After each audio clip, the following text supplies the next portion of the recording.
Hello, welcome to this UCL Connect event, How to Master Motivation. My name is Lisa Yasamides and I work in the alumni relations team at UCL.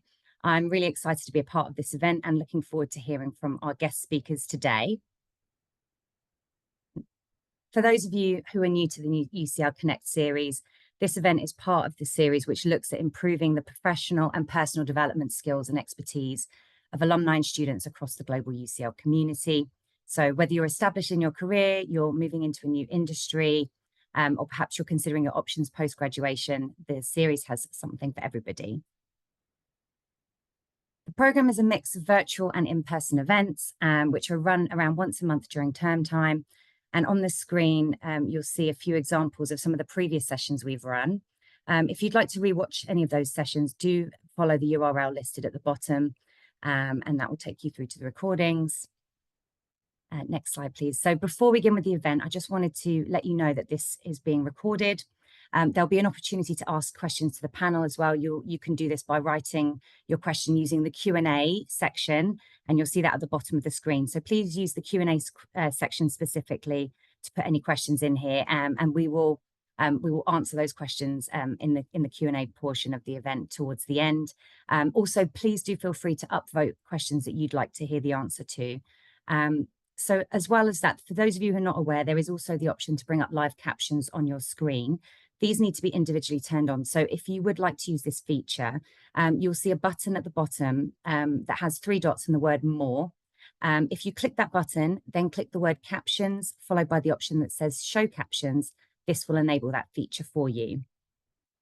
Up on the screen is what you can expect from today's session. So we'll begin with some introductions. We'll have followed by the panel discussion, and then we'll wrap up with the opportunity for you to ask the panel some of your own questions. So what is on the agenda for today? Well, so if you want to know how you can improve and sustain your motivation at home and at work, then you've come to the right place. If you find there are times when you lack motivation or perhaps you struggle to maintain it, and you'd like to find out what you can do to address that, then that is what we're here to provide you with. We've got a panel of experts ready to share their tips for enhanced motivation so you can bring your best self to work. On that note, I'm delighted to welcome today's speaker. We've got our chair, Mitesh Vigadia, Henry Fieldman, Dr. Karen Jones, Dr. Emma Radway-Bright, and Dr. Amrita Sen Mukherjee.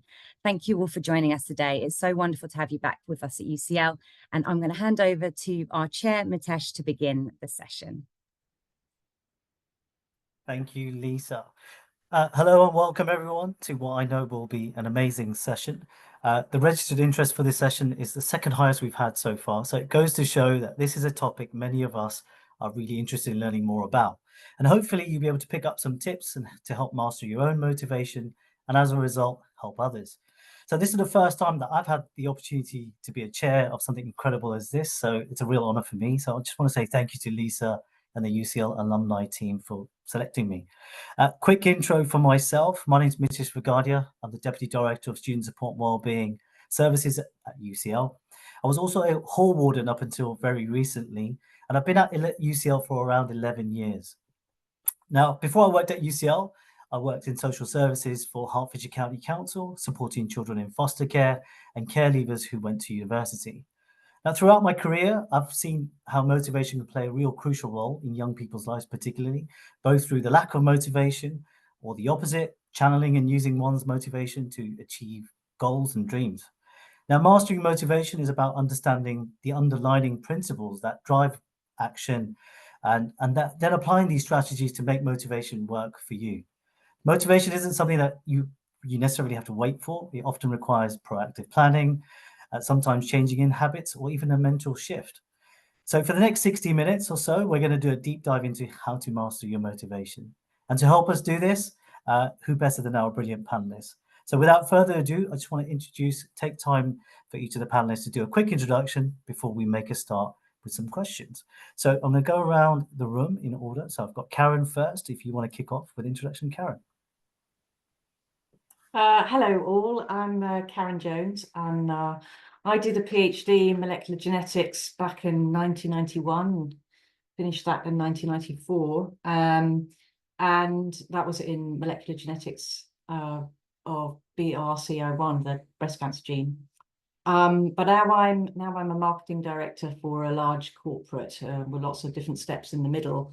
But it's a world leader in serving science, and yeah, so I've sort of bridged that gap of my science passion, and now my passion is about unlocking potential of people and teams, individuals and organizations in commercial science. So that's what I'm doing now, and it's just great to be back. Thank you, Karen. Emma, you're next on my list. Hi, everybody. I'm Emma Radway-Bright. I finished my PhD in rheumatology in the Department of Medicine in 2002. I stayed in science for, well, quite a few years after graduating, and worked in medicines regulation and quality management for many years before changing careers and retraining as a counsellor and psychotherapist, and also as a life coach. Now I work in private practice in London, working online with people all over the world. I specialize in trauma, but one of the things I also work with holistically on self-care with all of my clients and with other counseling professionals. So I'm really looking forward to the conversation today. Thank you, Emma. Rita, you're next on my list. Hi, thanks, Mitesh. I know at the beginning, Lisa introduced us all as experts, so I'm feeling like I've got some big shoes to fill today, but really, really glad to be here. Thank you so much for inviting me to be part of this panel. So I started my journey at UCL in 2001. I did a BSc in massive management studies, and I can say that I use absolutely none of that now. Much like Emma and Karen, my journey has traversed, and I now work as a medical doctor, but also a positive psychology practitioner and a coach. I have my own corporate wellbeing company, so I support people to live life in an optimal way, should we say, and essentially thrive rather than just survive. But yes, rather embarrassingly, my young children have better mental arithmetic skills than I do, so I don't want to talk too much about that, about my time at UCL, but I'm very glad to be back and very glad to share the afternoon with you all. Thank you, Rita. Okay, Henry, finally. Hi, everyone. Great to be here. Also, feeling a little, maybe a bit of an imposter, being told that I'm an expert in this kind of thing, but we'll give it a good crack. I was at UCL in 2011, did a master's in biology of vision, and it was a wonderful time in my life. It was kind of part taught, part research. Did my research in a lab in the Science Museum, which was just amazing. Really, really enjoyed it. Unfortunately, moved away from science after that into rowing, joined Team GB from 2013 and have stayed there up to now, really. Lucky enough to cox at two. Sorry, I should have said I'm a cox. So that's sort of part coach, part athlete. And lucky enough to have gone to two Olympics, coxed the men's 8 in Tokyo and coxed the women's 8 actually in Paris. So, but really happy to be here and hopefully share something that might be useful. Right. Okay. So we're going to do this. We're going to do this in two parts. We're going to ask some initial questions to kick off with, and then the second part is going to be over to our audience to ask questions. So, like Lisa said, please use the chat function for these questions. We'll try and stick to about 5 minutes for each question, so just so you're aware, and we'll try and get through as many as possible. So the first question, I'm going to kick off and keep it really simple. We'll go in the same order that we just did introductions with, and this is for all the panelists. So the first question is, what does motivation mean to you? So what does motivation mean to you? So Karen, over to you. Yeah, I think for me, motivation means just like an inner engine that gets me up, out of bed and alive and thinking about what's the day ahead. It's something that doesn't necessarily I intend to do, but actually where I've put more attention to it, and actually aligned myself better with my mission and purpose and my values, and checked my wellness, because when that's off, motivation goes off. Then I know that that's what, I'm aligned, and motivation comes more easily. it's not something that I consciously do. So what I've started to avoid more and more is pushing the button and working hard to try and get motivation, if you see what I mean. That for me doesn't work and activates stress and, you know, things that aren't good in my life. So it's more around an innate alignment. And when I've got that, things come and flow easily and it's joyful. So that's how it feels to me. And my body just goes, you know, it's energetic. Great, thank you, Karen. Emma. I'd say definitely for me, it's more a bodily kind of somatic feeling, not just a thought. I can think all sorts of motivating things, but it's the feeling that actually drives me to get up and do things. So it feels like a bit of a calmness in my body where I get clarity of mind and focus and stillness. And it then feels like a sustained energy to do things, and then I can galvanize into action and actually achieve a goal. If I have a flurry of emotions running through my body, like a knot of stress in my stomach or any negative self-talk, I'm less motivated to do anything. So, and I'd find ways to just numb those feelings some other way. So for me, motivation actually feels like quite calming and energizing. Thanks, Emma. Amrita. Thanks, Mitesh.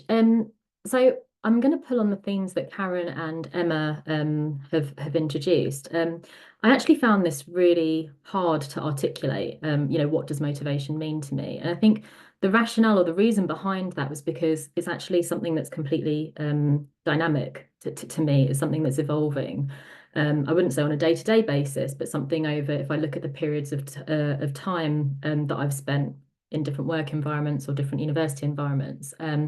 Going back to my time at UCL, I was at UCL in 2001 to 2004. I was really keen. Obviously, you know, UCL was my first choice and I loved being there, but I absolutely hated my degree with a passion. I made the wrong choice. And at that point, motivation for me was getting to the end. It was, I have to get to the end. Not because my mum told me I wasn't going to like maths or anything like that. It had nothing to do with it. But you know, it was, I had a goal and I needed to complete it. So for me at that point in time, it was grit, resilience, and just getting to the end point. But really, it's really about energy. It's about feeling alive. It's about how what I'm doing brings purpose to my life. It's the feeling of being connected. And I think reflecting on my time at UCL, that was a major missing piece of the puzzle. I didn't feel like I had energy when I was studying. There are other aspects of uni life that were brilliant, but with my degree, I didn't feel like I had energy. I didn't feel that there was a combination or a link between my somatic self and my cognitive self. And so now it's about recognizing where I've come from, the sacrifices that my parents and my grandparents have made, and recognizing that's what motivates me. And I want to continue that line for my children to feel motivated by the work that I do. So it's about giving back, about doing good, and wanting to be the best person I can be for the benefit of others. So truly that is what's motivating me at this moment in time. Thank you, Amrita. I think there's a few people who can resonate with choosing the wrong degree.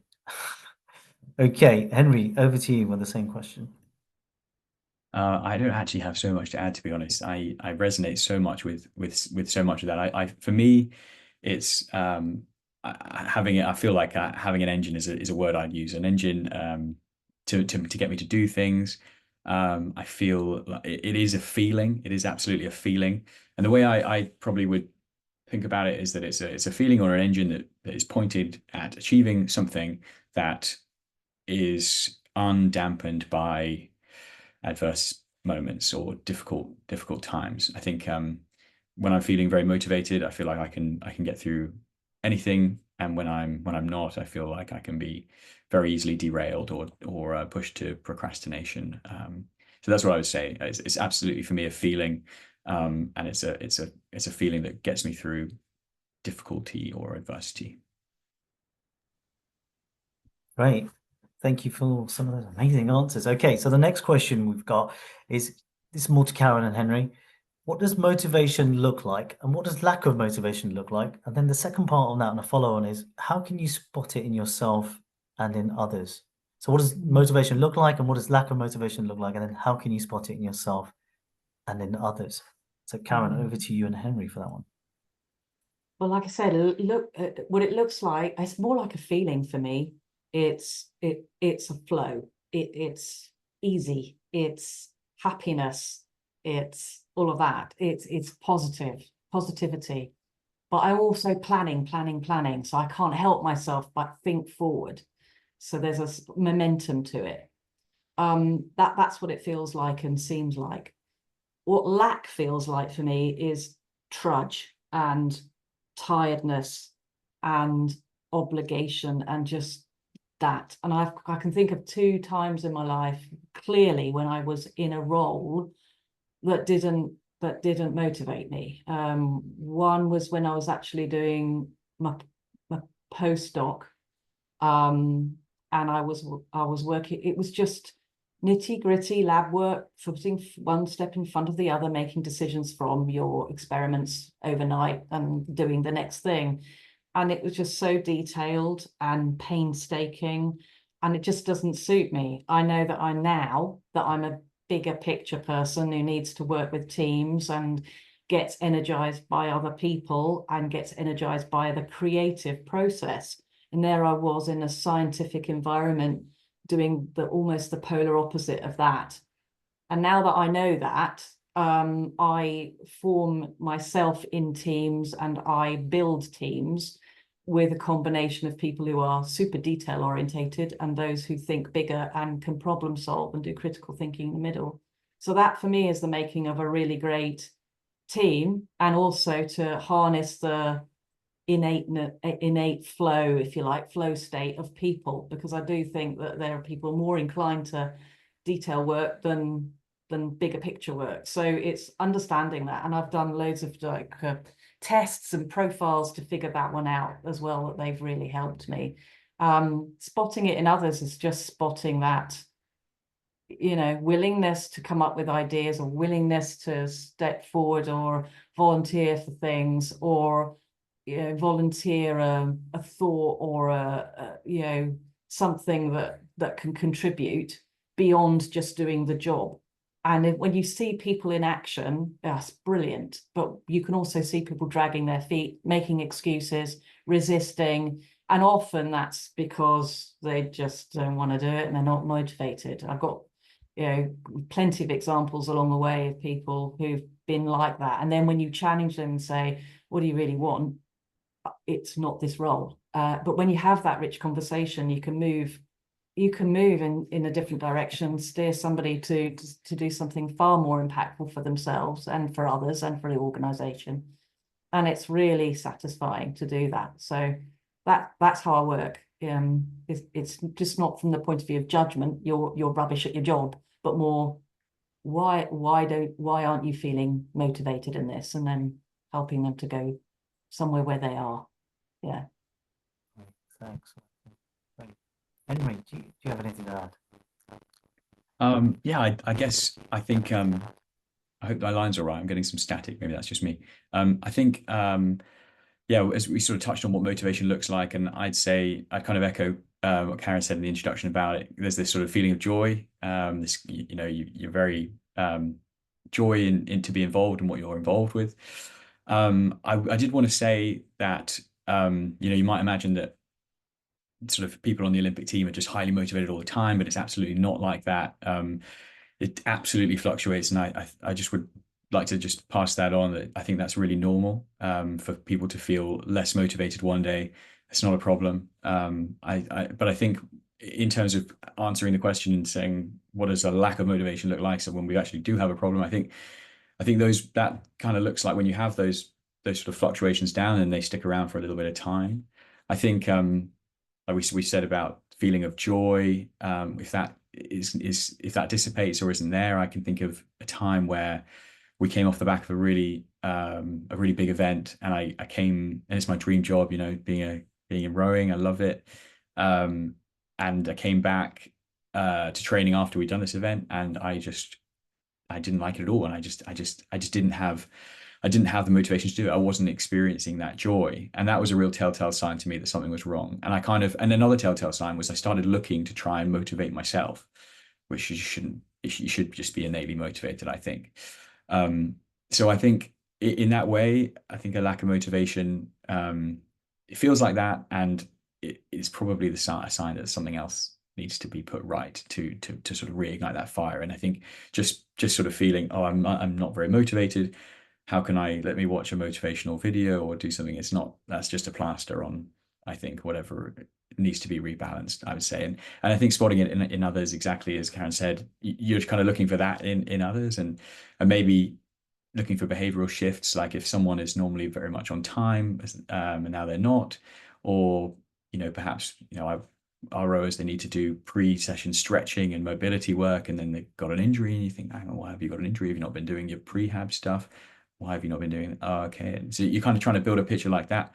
So I think it's it's really important to be kind of aware and build a picture of the people around you, and then in that way you can help spot that and help them to bring themselves right. Great, thank you, Henry, on that one. The rebalancing, I think that's really stood out for me. So the next question is more for Amrita. Amrita, the question is, what is the relationship between mattering and motivation? So what is the relationship between mattering and motivation? Oh, I think this segues really nicely on from what was just said just now. I think what is really important to us as a basic human need is for us to feel that we matter. We're not going to do anything well. We're not going to feel motivated, interested, engaged in anything if we don't feel like we matter. And that is to ourselves fundamentally, but also to others, to our teams, to our families, to our organizations, or should I say families, organizations, families, teams, and organizations. Essentially, what I'm trying to say is that in every facet or every dimension of our lives, in every role that we undertake, whether that be as a parent, as a daughter, as a child, as a manager, as a leader, we have to feel like the role that we're fulfilling is important and that we matter. We're respected by people, we're valued by people. I went to a really wonderful seminar that was held by Martin Seligman, who's the founder of positive psychology. And he developed this amazing framework called the PERMA model, which I'm sure many of you have heard of. But it stands for positive emotions, engagement, relationships, meaning, as in meaning and purpose and achievement. And at this seminar that I went to, he said, obviously that's an amazing model. There's thousands of studies and a lot of empirical research that is proving that. He said, but the one dimension that he didn't think about measuring at that point in time when he was thinking about all of these theories was the M could be interchangeable between meaning and mattering. And he said, so if he were to go back on his time, he would add in this dimension in terms of trying to see how important mattering is in terms of our long-term well-being and in terms of our engagement in society. Because really, without mattering, our motivation falters because we disconnect from our sense of purpose. So we need to have that value. We need to feel appreciated. We need to feel that we're making a difference, because that's naturally going to be, leading into our intrinsic motivational theories. And so we need to do that ourselves. That comes from within. We need to recognize that we have a responsibility to others, but also organizations need to recognize that they need to provide recognition. They need to encourage contribution. They need to create these psychologically safe environments where individuals feel as though they are seen as individuals, so that each and every person's contribution is valued, which then supports their idea of mattering. So I think that essentially what I'm trying to say is I think they're intrinsically linked. Mattering and motivation come hand in hand to me. Yeah, I love that. Any more to add from anyone else on this question? No. All right, Emma, the next one I've got is for you. What role does self-care and emotional well-being play in sustaining motivation? So what role does self-care and emotional well-being play in sustaining motivation?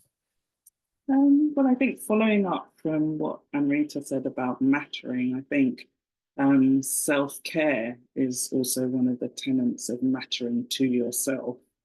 And the way I look at self-care is that if you're really well rested and you've slept well and you nourish your body and you feel emotionally balanced, you're more likely to have more energy and be able to stay focused and keep motivated, even when faced with obstacles. Because the minute you feel tired or bloated or dysregulated in any way, the like fuck it bucket is more likely to get filled with things that you don't feel motivated to do. So it feels or seems simple at first glance to look after yourself, but it actually requires a lot of concerted effort to sleep well, to nourish yourself well, and to feel emotionally balanced. But that's part of the mattering that Amrita was talking about, to matter to yourself enough to feel that sense of, you know, building your own calm energy. And if you have to be consistent in your self-care behaviors in order for them to become habits that you maintain over time. And once you feel consistently energized and calmer and more balanced, and you feel less stressed, you know, have the potential to feel more motivated to get up and do things. So I just think the role of self-care and your own emotional well-being is really important in sustaining your motivation in that way. Great, thank you, Emma, for that one. Henry, this is maybe more for you, and I can try and chip in as well. What are the most common barriers when it comes to motivation, and how can you overcome them? And I think something that we need to maybe think about post-pandemic is the working from home aspect, you know, considering that and taking that into consideration. So what are the most common barriers when it comes to motivation, and how can you overcome them? You're on me. Yeah, thanks. No, it's a great question. I hope I'm not just echoing Amrita and Emma too much here, and I'm also, the one good thing about the pandemic is that it actually gave me some experience of working from home, because I would have never ever done that. We're just out on the water the whole time. But I think if I think back to that time for us, and it was obviously a really terribly hard time for so many people. It wasn't. We were in a somewhat privileged position in that we were in the Olympic team. We were training for the Olympics, and then the Olympics was postponed, which we found tough, but it was, we still got to train. But I think what was challenging in that environment, having been in a team environment where you're seeing people every day, to then being on your own, was that sense of mattering to the collective goal, and being connected to our purpose, which was Olympic success, which wasn't really in the environment. You're just there at home, and your cat's there, and no one's around. It's just kind of very, very, very different. So what we tried to try and make sure that we had regular check-ins on Zoom like this, but not kind of in a sense where it was just a screen of people. We really made sure that everyone had some kind of interaction. We were checking in with how training was going, and in that way we're sort of reigniting that sense, what you're doing matters, and where we've still got that purpose. The purpose is still there. And we also, maybe this is a little bit surveillance city right now, but we did a lot of sharing of training data, so that we were motivated to do our own training, because we could see that George had done his training, and we were all, I think in that way we were able to do the best we could to create a sense that we mattered, and what we did mattered, and that we were united by a purpose, if that makes sense. But I think that it's a real challenge from working from home to keep that going. Yeah, great. Yeah, I couldn't agree more. I mean, from my own experience, I just want to add a few things from working with young people. It's often one of the key barriers is the fear of doing something that is outside of their comfort zone, maybe the unknown, learning maybe something new from scratch, and starting and getting that ball rolling is often maybe the biggest challenge. And the mind playing sort of mind games and tricks on you, sort of getting you to think of something bigger than it actually is, and when you get stuck in it, actually isn't as big as your mind thought it was. And that's something that I often see when we're supporting students. And one of the things in terms of overcoming is what I think we've all touched upon is the why. what is the deeper driving motion behind the motivation? And a personal example is I try to stay active and fit as much as possible, cycling and running. But in the winter months, when I like to cycle and run, and I like to do it early on in the morning, get it out of the way, it's particularly hard to get up. But I always have to think up when I get up is the why. And for me, recently, the why has become, and it's changed over years, and the why has become more personal to my health condition but also my family's background health. So when I went to a GP recently, they, asked a bunch of questions. One of them was having diabetes in the family is something that is something that my family has, and in the wider family, and that's something that the doctor did say, something that you need to be mindful of. And so for me, that is the motivation factor has changed now. And when I get up in the morning, I'm thinking that I'm not running away from diabetes, but it's a motivational driver to get up every morning and think, well, I'm trying to stay fit for that reason. So it's the why is for me is often quite a big thing. Next question, Amrita, this one's for you. How can or what strategies would you use to sustain motivation during sort of periods of uncertainty and transition? So what strategies would you use to sustain motivation during periods of uncertainty and transition? Yeah, I mean, that's a tough one, isn't it? I can see I've just been looking at some of the questions in the chat as well, and that seems to be cropping up a little bit. And I think at the best of times, periods of uncertainty are challenging. They're those periods in our life that when we're going through them, seem quite a lot bigger, maybe, depending on the circumstance than they might be when we look back at them with the eye of faith, or when we look back at them after years that have gone by. But I think it's really important to recognise that those periods of uncertainty happen to us all. So essentially normalising the impact that it has on us. When we're in those difficult days or dark times, we tend to isolate ourselves and think that things are only happening to us, or we're the only ones who've experienced, such hardship. I think it's really important to recognise that element of common humanity around the fact that transition, demotivation, difficulties, uncertainty, challenges, they're things that we all face, and we would do better if we were more comfortable in talking about those things. So it's almost getting comfortable with the uncomfortable. So I would say that, much like what Emma and Karen were saying at the beginning, motivation requires energy. And so we need that extra oomph to get us to a point where we can take on the extra challenge that life is offering us at that time.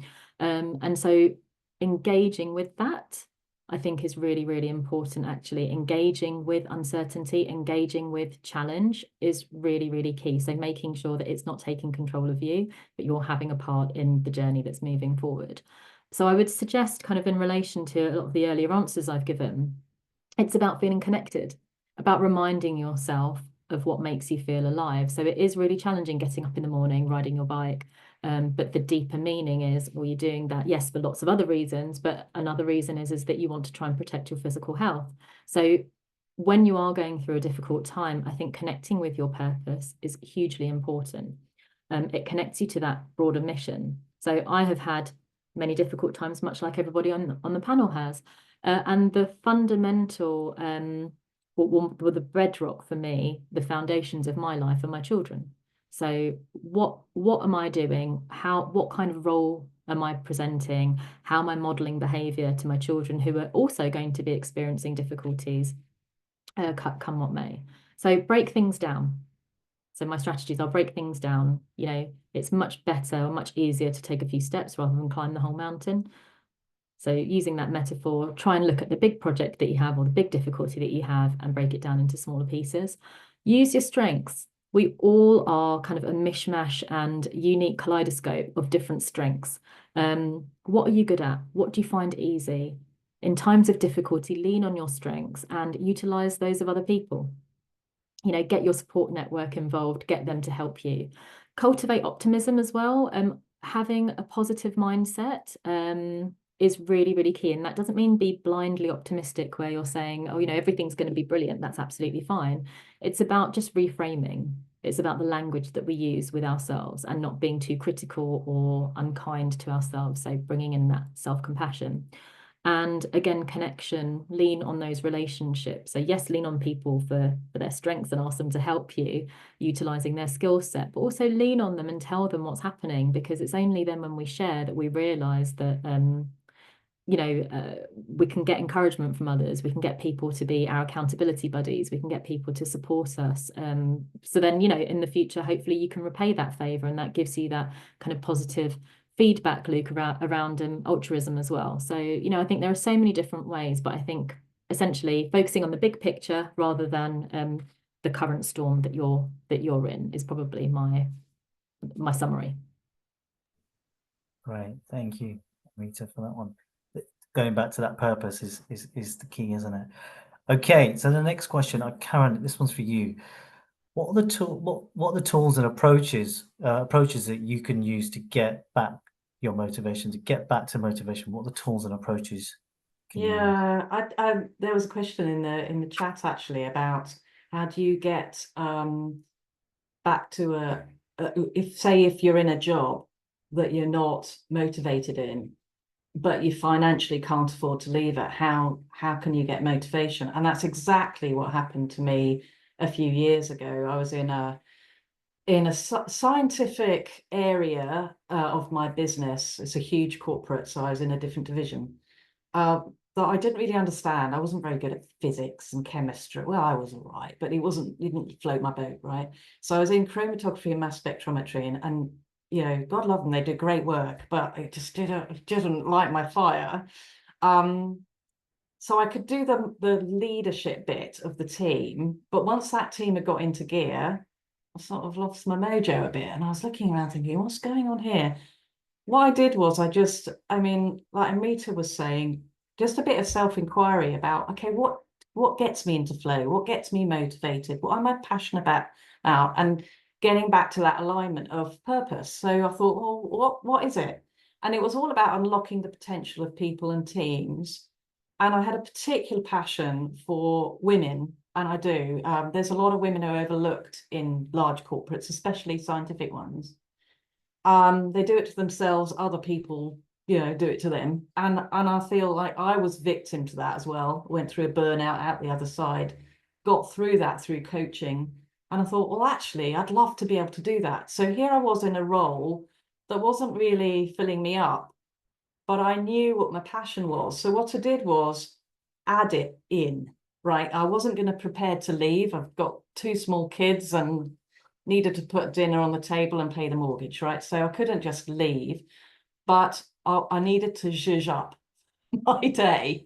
So I got a coaching certification. I decided, right, that got me through that. I was passionate about helping other women who were stuck, stagnating, not doing well in their job because they weren't aligned or something else, and coaching them into a place where they could have massive impact and feel good about themselves. So I got that coaching accreditation and started to coach women kind of like on the side of my job. And that sustained me for another couple of years, honestly, and kept me from leaving. So it was pretty massive. And then I was able to get that going to the extent that it actually helped me from my personal brand. And I was then touted for another role later that used these skills more innately in the team building. And I was in charge of a reorganization of a bigger marketing team. So it just shows you how you could if you get alignment to your passion, build it into your work as much as you can, then it's amazing how the universe will give you something in order to let that out there. And it wasn't something I planned. It happened and I noticed it. So I would just say, build a side hustle or something that enables you to get that fulfillment where you are, and then watch with all the blinkers off for opportunities, because you might have planned your little career progression, but for me, it didn't go that way. It was because I had the blinkers off and I watched for opportunity, and then landed in an opportunity that was way more aligned to myself and to what I want to do in the world. So that was really important. But underneath it all, going back to what Emma said, was a bedrock of wellness. So you can't do any of that if you're not feeling well, if you're feeling stressed or anxious. So if you're in an environment that's difficult, you've got to really address that. Right? Either take some rest, sick leave, whatever it might be, to get yourself to that level, because you can't do the rest without that foundation. Thank you, Karen, for that. Yep, put your own oxygen mask on first, isn't it? Mm. Okay, the next question, Emma, this one's for you. How can we design our surroundings and routines to foster a more motivated mindset? So how can we design our surroundings and routines to foster a more motivated mindset?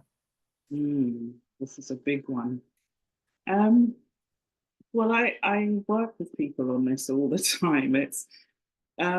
It's surrounding yourself with the things that help you to feel what you want to feel.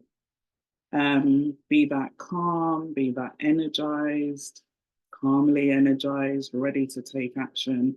It's looking at the very practical things, and I kind of break it down into factor in your 5 senses: sight, sound, smell, touch. Is that fine? Yeah. It's kind of giving your body the signals, because I work somatically, it's giving your body the signals it needs to get into your own motivated state, whatever that be. And you'd be surprised how your body reacts to your surroundings and then informs how you feel. So, for example, in your personal workspace or your own personal space, what can you hear? You know, what's the backdrop sound when you're working? Is there constant drone of traffic or anything stressful? You know, do you need to have like calm water music in the background overlaying that? What does the room or your desk space smell like? Can you enhance the smell with scents that you find either invigorating or calming? What's the lighting like in your workspace? Because for a lot of people, it's a very harsh white lighting, or if you've got a warm glow, can you play around with lamps to find a light that you don't find energetically draining or nerve jangling in any way? You know, what colors surround you? What are you wearing? What colors are you wearing? Do you need calm or stimulating colors around you when you work? You know, what can you influence and change in your workspace that brings you joy? Because in a way, that's the way of designing your surroundings in a way that gives you this more sense of this energy and calmness you need, because it's your space to get motivated.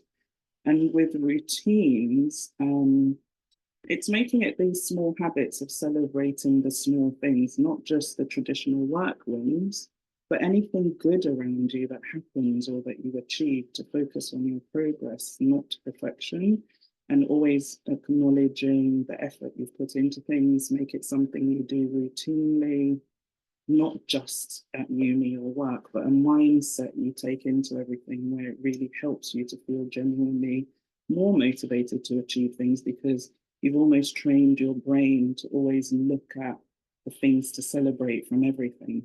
So you're then more motivated to do more things to celebrate. And I think it also comes back to that being kind to yourself, that even when things don't go as planned, it is hard to stay motivated if you're too hard on yourself all the time. So it's getting used to saying nice things to yourself and reframing mistakes as learning experiences, or, you know, whenever you have a negative thought about yourself, always having the balance as well, and making yourself think of the more positive things that is the direct opposite to that negative thing you thought. Because a lot of what we feel is actually informed by the way we think. So if we set in these routines of thinking in a more motivated and energized way, it actually starts to help you to feel better. So I think, you know, manipulating your surroundings and some of those routines and making those things you do consistently actually start to help you feel more motivated day to day, not just at work, but at home, everywhere you are. You just feel lighter anyway. Of that, manipulating your surroundings and using your senses. I do. I love putting incense on. It makes a difference all of a sudden. You know, when you smell a bit of incense, I love it. When Brings I'm me working, back to a bit of zen. yeah. All right, great. One final question before we go into the audience questions, because they are coming thick and fast. And this is for everyone. We'll go back in order. Karen, we'll start with you, Emma, and Rita, and then Henry. Share one thing you do personally to increase your motivation. So just one thing that you do personally to help increase your motivation. Karen, over to you for that one. Journaling. So every morning, 6:15, the alarm goes off, and I go and sit in the spare room with a little lamp on, and I write 3 sides of an A4 and get all the crap out of my head. But out of that sometimes comes ideas and great stuff, but it also gets rid of the crap that I'm thinking about that gets in the way of a great day. So that's one that I've noticed. If I don't do it, things don't go so smoothly, and I lose it. And I can reinforce the gratitude bit and stuff like that can get me out of negative mindset and scarcity and worry, and more towards motivation and going for something really great in the future. So that one works for me. Journaling, love it. Emma. Wow. I dance every day, obviously because I work somatically. I've kind of learned how to trick my body into feeling motivated and happy. So I trigger my own endorphins and adrenaline each morning, or when I have a major task to complete, by having a bit of a dance before I start my client sessions. I basically have 3 songs I play back to back, which is on average 10 minutes. I can usually choose the same 3 songs every morning. And I just lose myself in the music and dance, because by the time I finish, I always feel energized and motivated to start the task or to start the day. Even if I started feeling off a bit slow, and a bit demotivated. And actually, with some of my clients at the end of the sessions as well, we have a bit of a dance around to, get the energy off after a heavy session. So yeah, I find it fantastic. As my neighbors think I'm a bit crazy, because between sessions as well, I go out on the balcony and have a little dance around and blast some music. But, it's part of the fun to stay cheerful. I love it. I love it. Dance. I'm gonna have to come to one of your sessions. Everyone's thinking, what 3 songs? I bet everyone's thinking that. So give us one of these songs. Wow, my go-to, Katy Perry, Firework, Pink, Get the Party Started, and Missy Elliott, Work It. I love it. All right. Over to you and Rita with the same question. Work It. Sure, I was going to say you're showing your age there, Emma, because those are probably the kind of songs that I would have chosen as well. I'm going to say 3 things, if that's okay, Mitesh. The first one is I now work independently. I have people who I work with from time to time, but I work independently. So I make sure that I have regular catch-ins with people who are in a similar situation to me. So we share our learnings. I still have that kind of sense of camaraderie. But the one thing that I do in that session, or the one thing that, sorry, not I do, we do as a group in that session, is we celebrate our successes. So it's not a very British thing to say, oh yeah, I did this really well, and oh, I'm really great at this.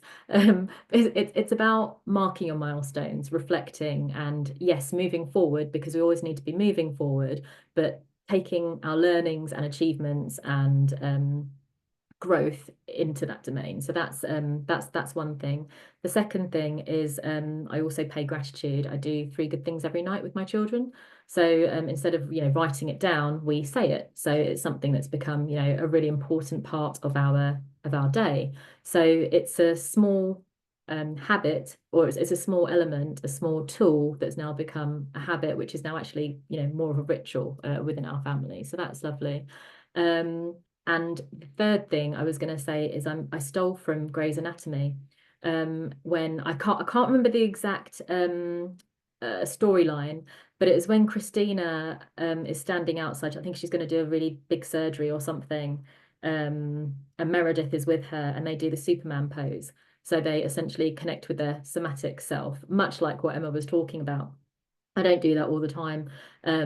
And to be honest, I hadn't really thought about it until I watched that episode, and I was like, oh, that's a bit, you know, and at the time I didn't have that much learning or understanding, and I was like, oh, that's interesting that it works for people, but it also works for me as well. So if I ever need to do that, sometimes in the morning if I'm feeling a bit drab and don't want to get on with the day, I'll just, you know, do a few you know, like I don't mean I do Superman poses, but you know, I'll use my body, I'll use my feet, you know, I'll ground myself. I want to feel that connection with the ground, and that kind of sets me off on my day. So I know that might sound a bit weird, but it's about knowing that there's a connection. It comes down to connection, essentially.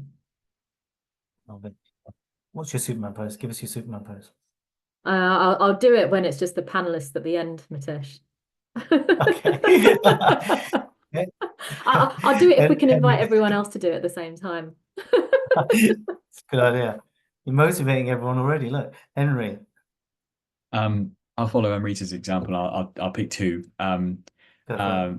Very much like Emma was saying, I've started to think a bit more about my environment, and one thing I used to always feel, maybe this is a bit more like typically kind of British, is like we'd do a performance, something that you probably should feel proud of and celebrate, and I would hide it. I would put it out of sight, out of mind, because I felt that like the whatever motivation was driving me to achieve that was there anyway, and I didn't want to risk feeling too good about it and then taking my foot off the pedal and not driving hard towards the next performance. So I would have all these things, you know, like a certificate or what have you, just out of sight, out of mind. But I've changed that now because I think it's really unhealthy, and I think it's actually really, really important to actually celebrate one's successes, and because I think it does improve motivation. So for anyone that's doing that, I advise you to change it. And the other thing is just a bit more self-care, and for me that's sleep. So we'd always get up very early for rowing, and I just have to have my 8 hours sleep, otherwise I don't feel motivated, I can't function. So that's a huge one for me. Love it. Okay. For me, really quickly, I think the thing that I do, and I'm trying to do much more of, is to be present. So this webinar is a great example. I've not got anything else open in the background. There's no Teams messages that I'm checking every 5 seconds or an email that's coming through. Being present is really important. I've noticed that my phone sometimes is really good at distracting me. So what I'm actually doing more and more is actually leaving my phone and not carrying it around with me, leaving it in the room, not going to bed with the phone in the room. And that has made a massive difference. And I've actually realized that I don't really need this phone, and, you know, I don't need it as much as I thought I needed. And it's nice not always being online and being connected, you know, just being present to what I'm doing and focusing on that is really something that I'm doing a lot more of. Okay. That's all the questions at the moment that we've got from that we've had initially, but now we're going to take some questions from the audience. They're coming in, like I said, they can fast. So I'm going to start with the first one in order as they've come in. And Emma, this one's for you. The first question is, I'd love to hear Emma's thoughts on how those who grew up in a chaotic environment, moving countries and schools, etc., can master motivation beyond the goal of just earning a living. Ooh. Yeah, I can repeat the question again if you want me to, but Yeah, go on. so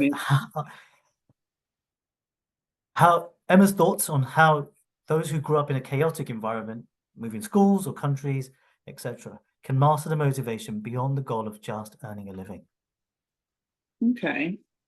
I think one of the things to think about is, besides the earning a living piece, because yes, we all need to do that, is what are your passions and what brings you joy, and how can you inject them into the things you do day to day? Because if that focus of earning the living isn't necessarily what you're passionate about, it's brilliant if it is. If you know you're lucky enough that your job and everything you do to earn a living is, you know, your absolute passion and purpose. But for the majority of us, it isn't. It is just, you know, to bring the money in. But that's when it's to double down on finding what it is you love to do and how you can give yourself pockets of time to do that. Because, you know, having, you know, chaotic background and, you know, having to achieve and knowing that this is the only way I can achieve stuff is if I'm financially stable is, you know, it doesn't have to be a 24-hour thing. It's how can I take 10 minutes in my day and at the weekends 30 minutes or 2 hours to just do something that I find really enjoyable, that is just for me, and take those pockets of time regardless of what else is happening around you, because the knock-on effect on the other parts of your life in that drudgery of doing the work just to get by, at least you'll be able to achieve some kind of balance at some point. I think that's sometimes the only thing you can do, because you know, we'd all love to be able to give up the job and live on an island somewhere, but we can't. Yes, I agree. Thank you, Emma, for that one. The next question, I think it's open to everyone, the whole panel. A lot of these Mitesh, could I add something to that, Mitesh? Go for it. Yeah. Sorry, go for it, Marie. Sorry, to have spoken over you. I think I would just like to add something there around absolutely, you know, Emma's right. It's really tricky, isn't it? Because we don't all have the luxury. You know, most of us don't have the luxury of being able to chop and change and direct our future how we want to. And so there's a lot of research that's been done by a gentleman called Dr. Brian Dick. I can put it in the chat details afterwards. And he spoke about job crafting. So it's not necessarily about changing your role or changing your job or finding something that completely fits all of your objectives and your ideas. It's about how you can reframe your mindset around the current role that you're doing and bring joy into it, just reshaping and remolding the way you think about things. Now, obviously, that's easier said than done, but there was a lot of research that was done. I can't remember where. I will find out because I'm annoyed at myself for not remembering the exact details. But they looked at a lot of hospital workers. So they looked at doctors, nurses, and janitors, and healthcare, other healthcare professionals.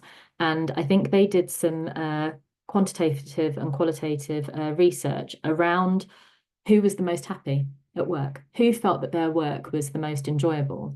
And actually in this particular ward, I believe it was a cancer ward, they found that it was the janitors. And when they looked at the results, they thought, what on earth is going on here? How is it the janitors have the most enjoyment around the work that they're doing? And it was because the way in which they had crafted their understanding of the importance of their role, which is a hugely important role, was huge. So they recognized that without them, the ward wouldn't function. There'd be an increase in bacteria, viruses. The patients wouldn't have a safe and secure room or place on the ward to go to. They wouldn't be able to have their medicines. They wouldn't get better. They wouldn't leave the hospital. And so they recognized the importance of their role within that person's life and the ripple effect that had on families, communities, and the world around. And so that's just a really small example of how actually our mindset can be used as a really powerful tool and motivator, that we recognize that actually we don't have the choice around a lot of the things that are happening in the world at the moment in our own current climate. Somebody's mentioned the cost of living and difficulties with motivation around things that we don't have control of. And obviously there are lots of different elements to that. But one thing that we hopefully can support the development of is our own mindset. So we do need support sometimes, we need tools, we need professional help from time to time, but just recognizing that you do have the power to rewrite your own story, not in entirety, but in some elements. So just wanted to kind of put that out there in case people were interested in job crafting, and the research is by Dr. Brian Dick. Great, thank you for that. Yeah, if we can put it in the chat, that'd be really great. Okay, the next question that we've got is some feedback and then a question followed by some feedback. So a lot of these kind of talks are targeted at people who don't have neurodivergent brains, so i.e. dyslexia, ADHD, autism spectrum. It would be nice to hear your recommendations for neurodivergency, if there's anything else you would suggest with those with additional challenges in mind. So I'm just wondering if there's anything the panelists can think of. Well, Karen? I mean, my daughter's dyslexic, and we're having really interesting conversations at the moment about what her choices for A levels, and it's interesting because I'm coming at it from a worry of, will she struggle if she does that topic or that topic? And actually, what I should be saying more or asking more is, what do you really love doing? And get, you know, the struggles and the hurdles we'll deal with. But if you don't align yourself to what you really love and what you're passionate about, it's always going to be a struggle no matter what. So we're having that, and I'm having to park my kind of, I don't know, worries about how she'll cope, but more get aligned to what floats her boat. And she's dyslexic, but she's just brilliant at, I don't know, wondering about the universe and our place in it, and you know, and how people work together. She's very empathetic. So there's things there that we can work with and just inquire. So I'm staying curious and trying to get that alignment with her. So it's trying to not use the neurodiversity as an excuse not to do something, because it will be hard, and rather to say, well, what's actually in alignment with what fills you with joy, and then we'll deal with that other bit as we go. So that's how we're doing it. I don't know if it's the right answer, but it seems to be motivating her, because she can see that she's not just a bundle of hurdles and hard stuff. She's actually got something to give. And I do think that neurodiversity gives you gifts in other ways, and she's certainly got them in terms of just the way she handles other people and how she connects with others. It's amazing for someone so young. So that's how I'm seeing it. Hope that helps. Thank you, Karen, for that. I think Amrita, you wanted to come in. Hi, yeah, thank you. Thanks, Karen, for that insight. So I am somebody who is neurodiverse. I have dyslexia, and I didn't know that I had dyslexia as in a formal diagnosis until I was doing my master's, which was about, well, in 2019. So I'd gone through my whole journey, my whole education until my master's, until you know, not knowing. I always knew that there was a bit of a difference in the way I thought. But I want to kind of really challenge this this view of hurdles, because I think the way we look at disability, and I'm somebody who also has a physical health disability as well. So a lot of the work I do is around advocating for doctors who have long-term health conditions. That's actually, you know, the mainstay of the work I do, this advocacy role. It's really important to recognize that we should not superimpose our lived experience on somebody else. You know, what we might find difficult is shaped on our life experiences and is shaped on our skill set. But we should not superimpose what we find difficult, or we might suppose that somebody would find difficult, onto them. And it's really, really important for liberating their mindset and for recognizing the true potential that they are going to realize. And I think this is where we need to really recognize that the kind of social mobility, or the social model and the identity model of disability, really needs to come into conversations a lot more, rather than the medical model as disability being seen as a deficit, and us trying to recognize it as an asset. What are the assets? Much like what Karen was saying, what are the assets that somebody can offer, and how can we harness them in a way that they want to? But they need to lead the conversation. It's not for us to tell people how they should utilize their skills, or what their skills are. And so I think it's really interesting that one of the audience has highlighted the fact that a lot of these topics are not crafted for people who think you know, in a different way to what neurotypical people think. But I just want to say as well that you know, I have dyslexia, and it's everywhere. That there are so many people who have neurodivergent characteristics, and we shouldn't make the assumption that just because somebody doesn't openly talk about it, that they don't have you know, different ways in which they think and different ways in which they view the world. So I just kind of want to try and open the conversation around having a more positive view of what these things mean. And the world is so colourful because of the difference that we bring. And so, you know, a lot of the major changes in the world have happened because of the brilliance of the mindset of those who are neurodivergent. So, you know, I'd like to capture that aspect of it, rather than thinking of it as a deficit model. Thank you. Yeah, thank you, Rita, for that. Henry, we've got a question for you next. Is how do you tap into motivation and reignite, particularly in periods when you're feeling demoted in the athletic context? Any examples of specific tools or strategies you would use? Yeah, great question. I'll start by saying I'm also dyslexic. Just put my hand up there.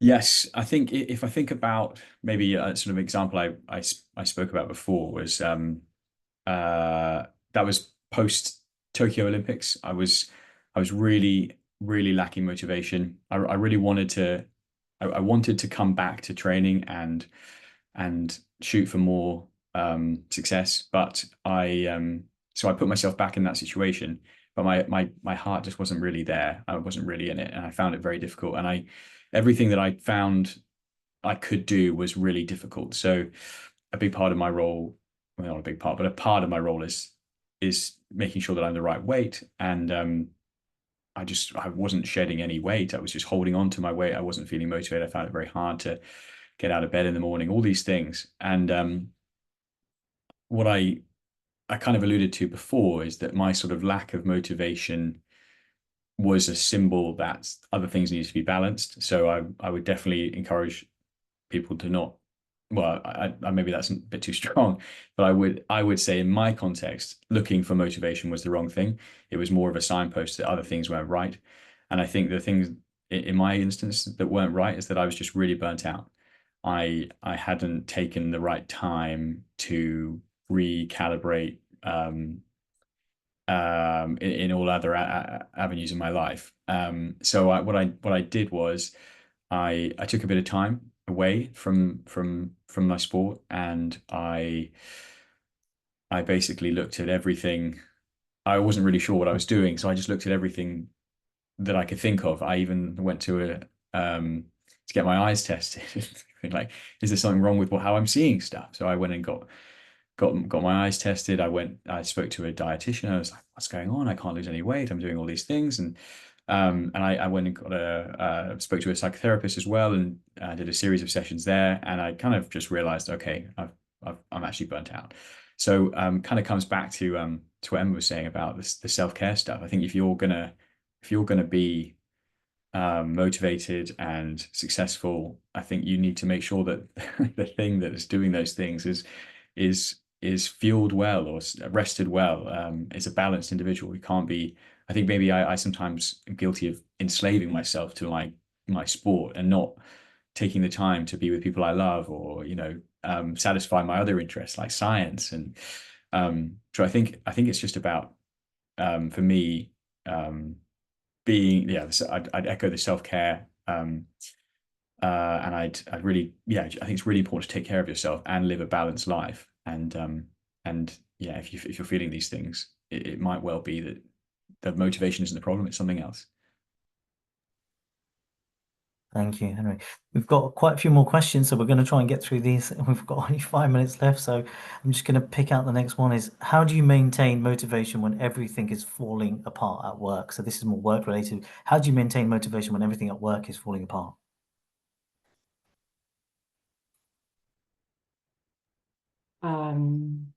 I could have a stab at that. It depends what you mean by falling apart. I think that's the first thing. If it's an unsafe environment or deeply mentally damaging, like you're in a bullying situation or something like that, you have to get out as soon as possible. It's just self-preservation. But if things are falling apart for other reasons, and it's more about, just you're not doing well, you've got poor, end of year discussions with your performance or something like that, I think it's always useful to do a deep self-inquiry, and it's nothing more simple than thinking about, honestly asking yourself if you are happy and are doing what you want to do in life. And many of us just carry on the treadmill, just paying the bills and doing the next thing and trying to get to the next rung in the ladder, and not really being honest with ourselves about what we love doing and whether this particular thing that you're doing at work is in alignment with that. So I keep going back to alignment, but it's really important. And I feel that it's not. I see the comment about tools for neurodivergent people. I honestly think that alignment applies to everybody I've ever worked with. And I've worked with neurodivergent people in my work as well. still ask the same question. What do you want? What fills your cup? How do you better align to that? So there's that. Sometimes we get out of good habits, though, as Henry was talking about. Habits and systems are things that keep the momentum going. And if we don't have that, then we're sort of working in short bursts as well. So some things might be off. You know, you might have just got into the bad habit of sleeping late and rushing to work without taking the time and space to have a proper breakfast or something like that, that just gets in the way of just a great momentum. So those are a couple of things that I would say, habits, systems, and alignment, that are really, really important. And just having a real clarity of where you're going, what your intention should be, what fills your cup. For me, those things are really important. Yeah.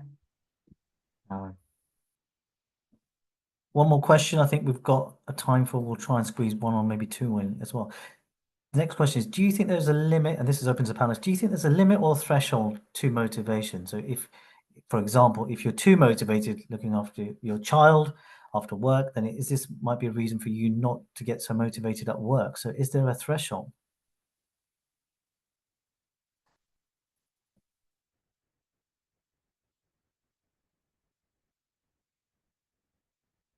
Stunned silence. Should I have a stab at that then? Go for it.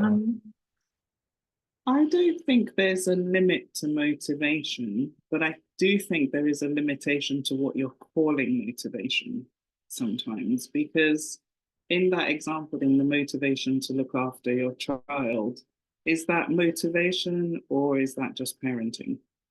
You know, it depends on how you frame it, because it doesn't have to be either or. You don't have to make a choice unless you want to.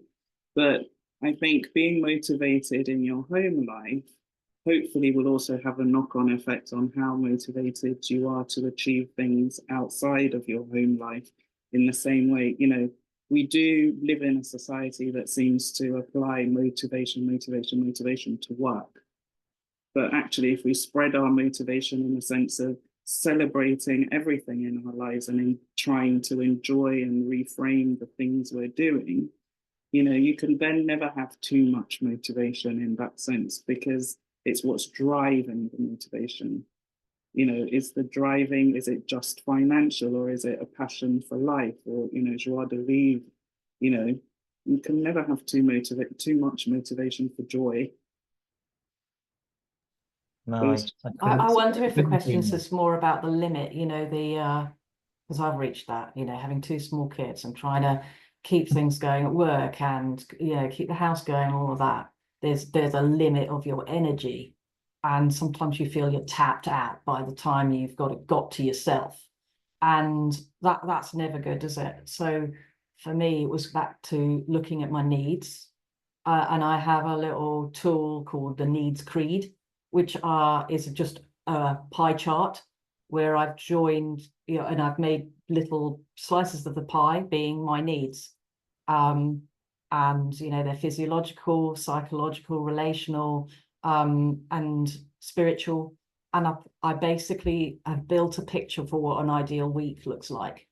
And if I don't feel those needs, after a while, they go off. So if I don't have enough time with friends, or if I don't have dinner with the kids 3 times a week, properly sitting down and talking, you know, if I don't have a proper breakfast, if I don't have walks with my dog, those things are really, really important. And when they go off, that's when motivation drops off. So they're all linked, and it's not just about purpose, but it's also about that needs being filled holistically. And sometimes we're just tapped out, and we have to go back to our needs to make sure that we're okay, and then we can go for a motivation role or whatever you want to do in terms of your purpose. But without that, you can't move forward. You're just pressing the stress button to override everything else, and that don't work in the long term.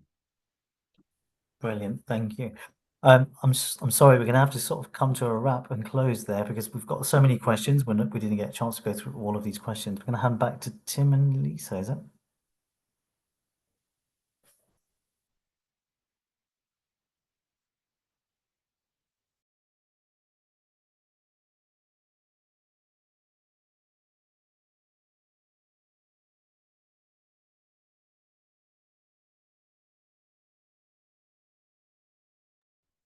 Hi, apologies there. Something happened that stopped me joining back on the call. But good news, I'm back here now. So thank you so much. I just want to say a huge thank you to all of our speakers, as well as our chair, for this brilliant conversation. And I know we could have carried it on.